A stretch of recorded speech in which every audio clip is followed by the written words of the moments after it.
Здравствуйте, дорогие друзья и уважаемые зрители моего канала! Сегодня мы услышали премьеру песни «Омыр Отер». Перевод слов с казахского языка таков.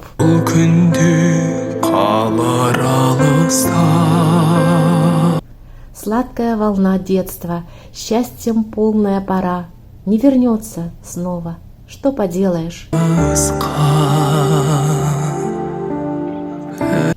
Не подчинится судьба, не подчинится.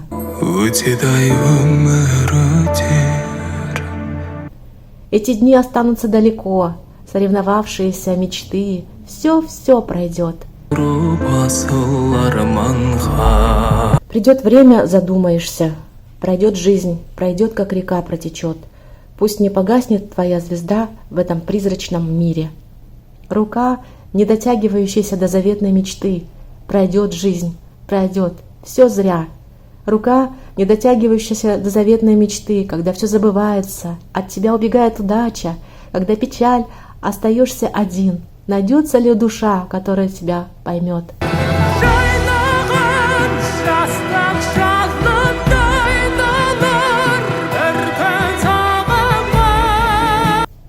Димаш, мы, Дирс, не можем слушать эту песню без слез. Не говори так о том, найдется ли душа, которая поймет тебя. Душа, которая поймет тебя, это мы, твои друзья.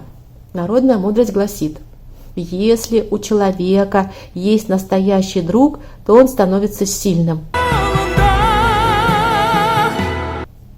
Дорогой Димаш, поздравляем с новой песней «Омыр Отер».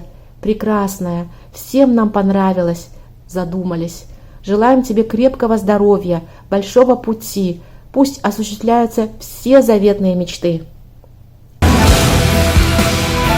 Қымбатты Димаш, жаңа әннің «Омыр Отер» құтты болсын. Керемет, бәрімізге ұнады, көп ой салды. Саған зор денсаулық, үлкен өмір тілейміз. Асыл армандар орындалсын. Dear Dimash, congratulations on the new song «Омыр Отер». We are all excited to hear your new song. We wish you continued success. All the very best for you and your family, including good health and many more roads to future success in your music endeavors. May you continue to live your dreams. Дорогие друзья, сегодняшнее название видеоматериала – эхо отказа Димаша от конкурсов «Омыр Отер». Наша реакция. Не знаю, как отреагирует Димаш. Возможно, он скажет: откуда вы взяли, что я отказался от конкурсов? Вы неправильно все поняли. Но так или иначе, я хотела бы выразить свою точку зрения на один факт, который состоялся 2 года тому назад на одной из пресс-конференций в Москве. Димаш произнес такую фразу: «Я хочу посвятить себя творчеству, а не соревноваться с другими артистами». Эта фраза прозвучала в связи с вопросом о том, почему он не хочет ехать на международный музыкальный конкурс Евровидения от России. А теперь все подробнее. Димаш утвердительно ответил журналистам, что он не гражданин России и ехать на конкурс он не может. И еще он добавил: «Я к тому, что я каждый год до этого момента участвовал в конкурсах, и я честно считаю, что у меня собралась аудитория. Я считаю, что с ней надо работать, давать ей подпитку.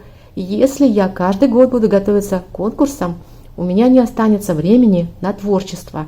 И от конкурсов я чуть-чуть подустал. Последний конкурс у меня был в Америке на канале CBS The World's Best, где я выступил. Перед самим конкурсом я объявил, что это последний конкурс». Этот материал я, как автор этих строк, нашла в интернете на канале с названием «Вокруг ТВ». Материал был датирован 18 февраля 2020 годом. Хочу особо подчеркнуть, что благодаря участию в этих 2 больших международных конкурсах The Singer в Китае и CBS The World's Best в Америке, Димаш Кудайберген заручился поддержкой огромной миллионной армии поклонников по всему миру.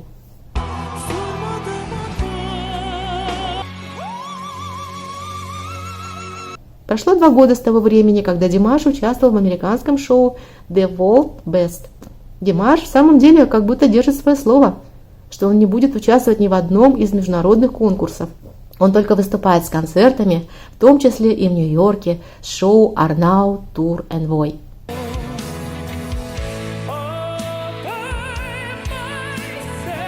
Невозможно было найти ни в одном источнике об организаторах этого концерта, узнать о том, кто пригласил Димаша в Нью-Йорк, была ли официально приглашающая сторона.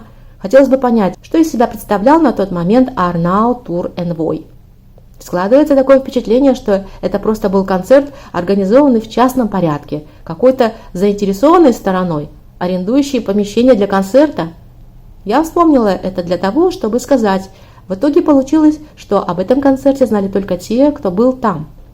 А вся большая многомиллионная аудитория зрителей Америки осталась в стороне и была абсолютно не в курсе о концерте, который представил Димаш. Давайте вернемся к певческим международным конкурсам. Вспоминается участие в таких конкурсах народного артиста Советского Союза Алибека Днишева. Bésame, bésame mucho, como si fuera esta noche la última vez.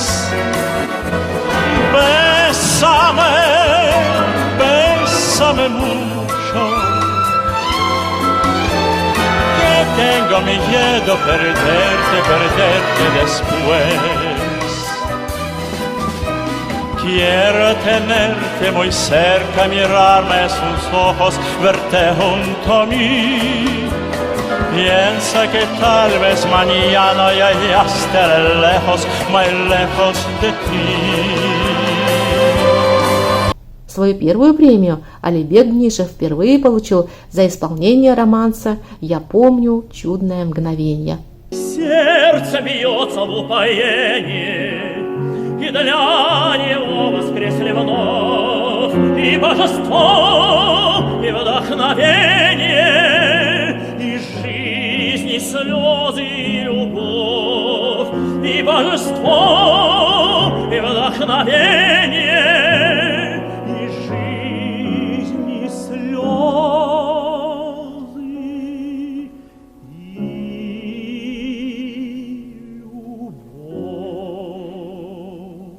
И здесь большое значение имели не только профессиональная подготовка певца, но и роль руководителя-наставника. После конкурса Глинки был конкурс Шумана в Германии. Сама Надия Шарипова вспоминала, что перед поездкой Алибека Днишева на конкурс дала ему 3 письма. Эти письма Алибек Днишев должен был открывать тур за туром за 2 часа перед выступлениями. Это были рискованные письма, как говорит его педагог. Первый тур самый волнительный. В первом я написала, на что обратить внимание. Во втором письме я радостно поздравила. Вот видишь, ты прошел на 2-й тур. В третьем, что люблю его как певца, и что верю в него, и что будет все хорошо. Алибек Днишев с таким трепетом скрывал эти письма. Вы даже не можете представить, как я эти письма читал. Все эти письма были для меня такими важными. И он получил 2-ю премию. И в очередной раз Алибек Днишев доказал, что он может петь разные песни, не только казахскую, русскую классику, но и шедевры западной музыки. как увижу, как услышу, все мне загорит. Вся душа моя пылает, вся душа моя горит. Все это еще раз доказывает тезис о том, что нужно обязательно участвовать в конкурсах, где бескомпромиссное жюри, как вы знаете, дорогие друзья, определяет самого лучшего. Вернемся к конкурсам в Америке. Все конкурсы в Америке позволяют в одночасье стать известным, потому что в конкурсах большое значение имеет именно голос народа. Так и с Данелией Тулешевой. 13-летняя Данелия в 2020 году покорила сердца американцев на конкурсе America's Got Talent. После выступления девушки аплодировали стоя зрители в зале и судьи. Зрители возмутились, почему не слышно и не видно Данелию, ведь она прекрасно выступила на конкурсе. И теперь очень скоро состоится концерт Данелии в Лас-Вегасе, организаторами которого будет компания Universal Talent Music. И этот концерт обязательно пройдет, потому что американский зритель ждет этого концерта. Сама Данелия пишет об участии в этом конкурсе. Участие в этом конкурсе – это не просто какой-то очередной рубеж моей жизни. На этом шоу я еще раз убедилась, что очень многого можно достичь, если бесконечно трудиться. Сейчас у меня за спиной полгода ежедневных репетиций. Не знаю, повторится ли это еще раз, но это великолепный опыт. Димаш неоднократно говорил, что хочет большого успеха добиться в Америке, взять долгожданную статуэтку Грэмми в свои руки, а значит и получить признание людей во всем мире. Я хочу вам сказать, что Грэмми – это тоже конкурс, но номинируются на конкурс только те, кто выступает непременно в Америке. Например, корейская группа BTS, которая уже не единожды была номинантом Грэмми, но пока, к большому сожалению фанатов этой группы, BTS не стала еще обладательницей этой престижнейшей награды Грэмми. Надо подчеркнуть, что группа BTS выступает именно в Америке, и в Америке она получила мировую популярность. Сейчас группа BTS вышла на перерыв до весны, потому что на протяжении большей части времени своего существования осваивала американский шоу-бизнес, выступая на концертах и совершенствуя свое мастерство. И признание пришло этой группе не сразу, а после 5-го года их выступления. Это было в Америке после выпуска студийного альбома Wings. Годом раньше они стали одной из ведущих корейских групп на мировой музыкальной арене. Они одержали победу в номинации Billboard Music Award. Я не призываю идти по пути BTS, я только показываю, как становятся номинантами на Грэмми. Я думаю, Димашу еще рано отказываться от конкурсов. Возможно, Димаш это сказал сгоряча, уходя от навязчивых вопросов журналистов о его участии в Евровидении. Но одно мы знаем точно, что там или здесь, мне показалось, внедряется мысль, что Димаш отказался от конкурсов вообще, и от конкурсов в частности в Америке. На эту мысль меня навело видео с названием «США, против Димаша Кудайбергена». Видео принадлежит казахстанскому видеопорталу Kastube.kz. Это крупнейший казахстанский видеохостинг для тебя, твоих друзей и близких, как они сами пишут на своем портале. Вы можете не смотреть это видео, потому что в нем нет соответствия названия видео и содержания. Лоббировать идеи, что Америка против Димаша, бесполезно. Американское общество никогда никого не притесняло. Основой американских законов является демократия, и каждый вправе сам решать, хочет он выступать или нет. Не надо никаких манипуляций, они бесполезны перед талантом, перед творческим человеком, грандиозный успех которого будет обеспечен. Дорогие друзья, данный видеоматериал подготовлен с большой любовью к нашему кумиру Димашу и желанием ему помочь, чтобы он имел возможность развиваться там, где он хочет, вне зависимости от страны или континента. Хотелось бы выступить с такими пожеланиями. Пусть эхо отказа от конкурсов отзовется в будущем необходимостью обязательного участия в престижных международных конкурсах. Ведь конкурс – это большая работа, это конкурентная среда, которая и обеспечит и победу, и успех, и признание. Для подтверждения своей популярности звезда должна периодически участвовать в престижных международных и в первую очередь в американских конкурсах. Ведь американские фанаты и поклонники творчества Димаша ждут и не дождутся, когда он будет принимать участие в американских конкурсах или просто давать несколько концертов посредством Zoom, как в Токио. И блестяще побеждать с новыми песнями. Пора уже Димашу завоевать очень значимую в музыкальном мире, далекую и загадочную, пока для нас статуэтку Грэмми, а вместе с ней и признание всех американских зрителей и зрителей всего мира. Когда композитора или поэта просят назвать его самое лучшее произведение, задумавшись, они отвечают, что самые лучшие его песни еще впереди. Так и мы, уважаемый Дирс И зрители, боготворя нашего кумира Димаша, будем всегда верить и надеяться, что самая лучшая его песня еще впереди. С любовью к вам, ваш канал «Мы в Сан-Франциско».